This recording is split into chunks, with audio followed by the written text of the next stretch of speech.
नमस्कार मित्रों, मैं डॉक्टर अरुण पांडे। आज मैं आपसे थायराइड की बीमारी के बारे में बात करूंगा। थायराइड की बीमारी वैसे तो कई प्रकार के होते हैं, पर इनमें से दो बहुत आम हैं, हाइपोथायरॉयडिज्म और हाइपरथायरॉयडिज्म। हाइपोथायरॉयडिज्म जहाँ पे थायराइड हार्मोन की कमी हो जाती है, हाइपरथायरॉयडिज्म जहाँ पे थायराइड हार्मोन बढ़ जाता है।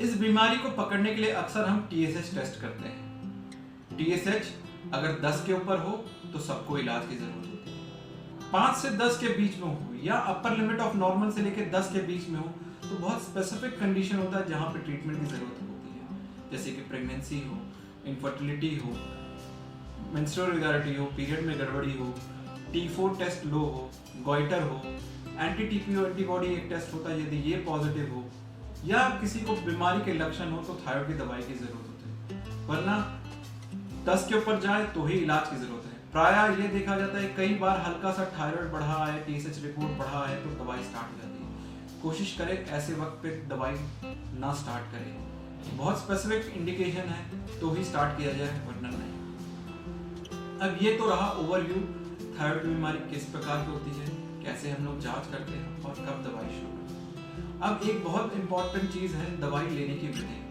थायराइड की दवाई, हाइपोथायरॉयडिज्म की दवाई लेवोथायरॉक्सिन होती है, इसका जेनेरिक नेम लेवोथायरॉक्सिन होता है और ये कई नाम से मिलती है, पर हम कुछ चीजें ध्यान देना चाहिए इस दवाई को लेते हुए। दवाई खाली पेट खाना है, इसको खाने के आधे घंटे बाद तक कुछ नहीं खाना है, चाय, कॉफी, लस्सी, छाछ कुछ नहीं। आधे घंटे बाद तक हम खा सकते हैं। गोली को किसी दिन अगर खाना भूल गए उस दिन गोली बाद में भी ले सकते हैं, पर उस गोली को खाने के 1 घंटे पहले 1 घंटे बाद कुछ ना खाएं। अगले दिन याद आए तो अगले दिन 2 गोली लें, 2 दिन भूल जाए तो 3 गोली लें, इससे ज्यादा ना भूलें। और एक इम्पॉर्टेंट चीज है, गोली को गीले हाथ से ना छुए, सूरज की रोशनी न लगने दें और कंपनी ना चेंज करें। कुछ बीमारियां होती हैं जहां दवाई की कंपनी नहीं चेंज करना चाहिए, ऐसा करने से कंट्रोल बिगड़ सकता है। थायराइड की बीमारी उनमें से एक। अक्सर लोग कुछ गलतियां करते हैं, जैसे ब्रश किए, गीले हाथ से गोली निकाल के तुरंत खा लिए।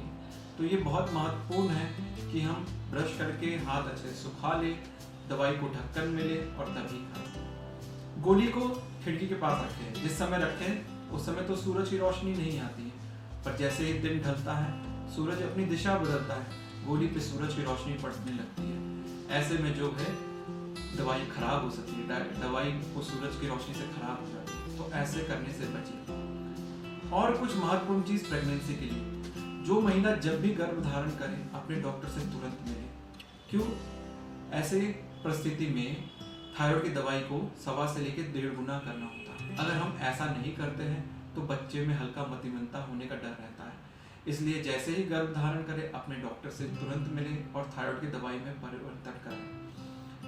और साधारणतः हम थायराइड की जांच 3 से लेके महीने से लेके 1 साल तक करते हैं, पर प्रेगनेंसी के दरमियान जहाँ पर रैपिड साइक्लिंग हो जाती है, ऐसे में हम महीने थायराइड की टेस्ट करते हैं। अगर जब थायराइड की रिपोर्ट नॉर्मल आने लगे तो हम लोग 2-2 महीने पे करते हैं। पर ये अलग है कि हम थायराइड की बीमारी जब प्रेगनेंसी के दरमियान है उसमें ज़्यादा जल्दी चेक करते हैं, क्योंकि बहुत महत्वपूर्ण है कि हम अगर मेंटल रिटार्डेशन, मतिमंदा से बच सके तो।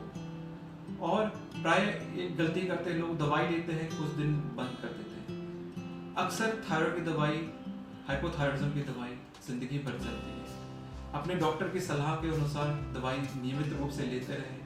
प्लीज़ इसे बिना डॉक्टर के सलाह के अनुसार ना बंद करें, बिना सलाह के ना बंद करें। दोस्तों, यह वीडियो केवल एक ओवरव्यू देने के लिए थायराइड की बीमारी के बारे में। अपने अपने केस के लिए प्लीज़ अपने डॉक्टर से मिलें और उसके अकॉर्डिंग ट्रीटमेंट लें। धन्यवाद।